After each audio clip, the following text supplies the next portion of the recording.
Who I am. My name is Kevin Hines, and I'm 30, and I almost didn't make it to 30.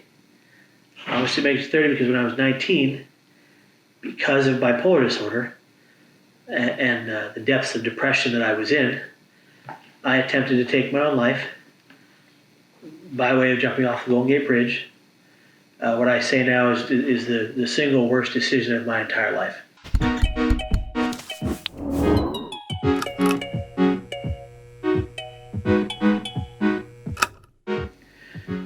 And people ask me, they say, well, don't you think that it had to happen for you to grow and become what you are? And what I am now or part of what I am now is I'm a public speaker, and I advocate for all things mental health equality, mental health awareness, suicide prevention, drug and alcohol prevention, and more. And people say, well, if you hadn't done what you did and lived, you wouldn't be here. But I say to that, yes, that's true. But look at the destruction it caused my family, my friends, the people who love me. And also, look at the near death I almost caused myself. And when you think about it like that, you look back on your past. I think in hindsight, it's always hindsight is 20/20. That old cliche. But when I look back and I remember, because I remember every second of all this pain, of all this mental warfare going on in my head. I remember every second, and sometimes we're violent and self-violent. Sometimes we're completely manic. And a natural high. You're not on drugs, but you have a natural euphoric high where you think you can do anything, go anywhere, be anyone. Some people think they can fly. And then the depression, which you fall into this pit, this hole that is so dark and dismal, and it's so deep. You don't think you can dig yourself out of it, and even if you had a backhoe, you couldn't do it. I look at the past and I go, well, yeah, it was a great learning experience. But if I was there at that moment, and while I was on that bridge, contemplating the end of my life, while I was having hallucinations, both auditory and visual, saying I had to die, while I was on 14 psychotropic meds to stop the mental health problems, they were toxifying in my brain and making it worse, because we found out later some of those meds weren't supposed to interact with one another. So all of these things came into play, and I ended up on that bridge, and I ended up jumping off. And I say this in my speeches, and it's true. The millisecond my hands and feet left that rail, I said to myself, what have I just done? I don't want to die. God, please save me. And I thought it was too late. And for the 1,558 people who have died there, it was too late. And there's only 33 known survivors, 19 of which have come forward and said basically the same thing I said the millisecond I had free fall. I knew I made a mistake. And what happens, we understand from a scientific level, is that, or from at least a psychological level, is that you are in such great despair, mental anguish and pain, that you don't necessarily want to die. You believe you have to. There's a big difference. Even in the film The Bridge, I said at the time I wanted to die. But when I was there in that moment, I never wanted that to happen. I desperately wanted to live, but my brain was telling me I had to die. Much like the book by Susan Blauner, How I Survived When My Brain Was Trying to Kill Me. I resonate with that story. It's about bipolar disorder. It's about your brain telling you that you're a horrible person and that you're useless and that you have to be gone from this earth. And you go through life and you make decisions, and those decisions sometimes can change the course of your life, your history.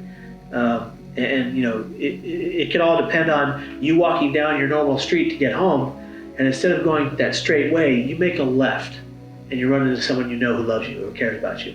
And then you reconnect with that person, and you find hope in that meeting. Or you could be deciding that you want to go drop off a piece of mail at the post office. Well, the post office that's nearest to you is at your work, but you don't want to do it till later that evening near your house. And when you do that, you run into your old high school teacher, something like that. And these things change and modify our lives as we go along, and the decisions we make.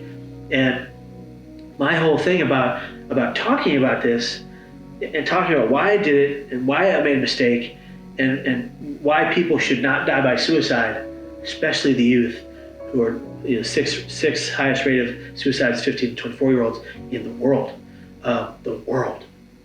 And yet all you see on the news is about homicides. Because the media doesn't know how to portray suicides on television without screwing it up royally. Because they sensationalize everything. And of course they do with me. It's a bit of a sensational story. I jumped off the Golden Gate Bridge, the highest point of suicide in the world. And I don't mean highest point as in physically, I mean the highest number of suicides in the world to date. And you're talking about 30 to 37 to even sometimes 40 people dying a year at the Golden Gate Bridge. That's 1 or 2 every 2 weeks. And they pull off 75% of the people who jump and save their lives. And those people never attempt again. And there's this illusion that, if you build a net, they'll just go somewhere else.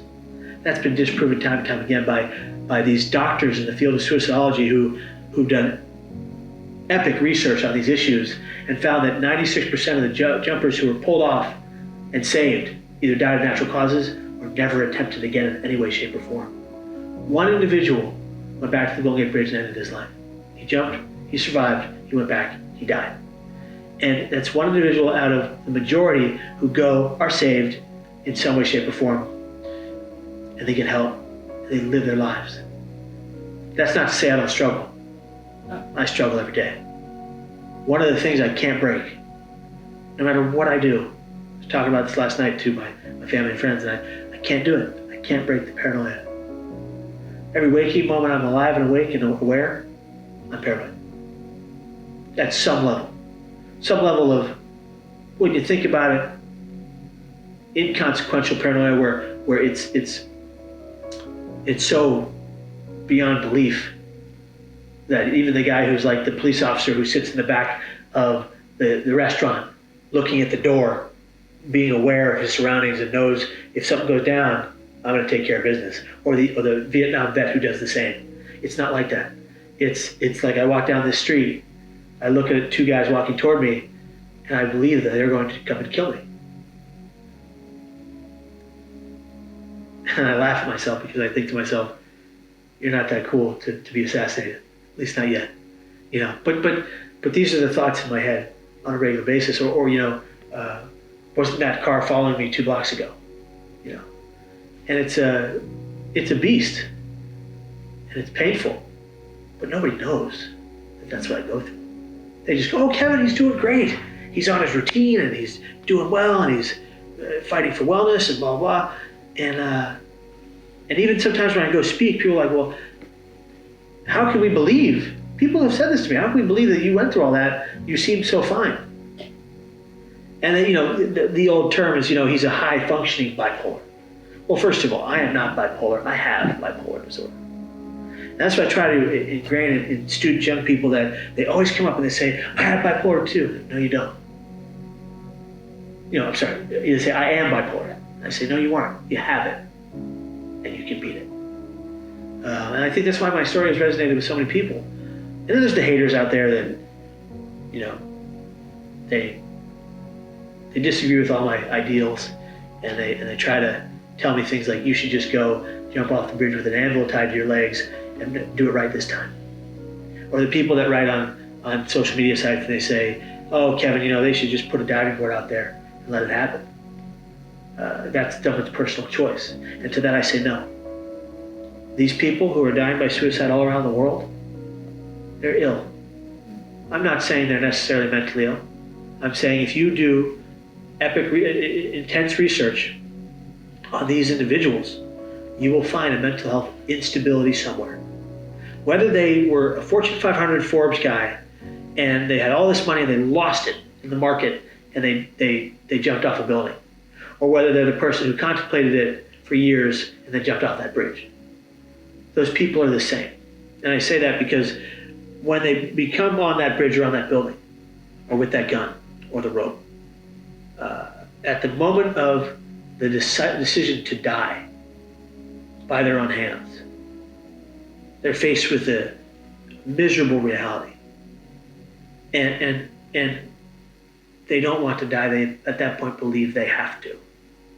And if we can tell people that don't understand this fight, that imagine you and your daughter, or your sister or your cousin, you love very much, and imagine they thought of suicide. instead of the knee-jerk reaction, don't do that, that's so selfish, that's wrong. No, it's not selfish. It's a terrible situation. But to tell someone that they're a selfish person for believing they have to die just makes them want to die more, or believe they have to die more. And what we understand in the field of psychology, and you know this because you studied it, is that people inherently want to survive all things, all stormy weather. They want to survive. They need to survive. And so this is the exact opposite of that thought process, except it's not. They still want to survive.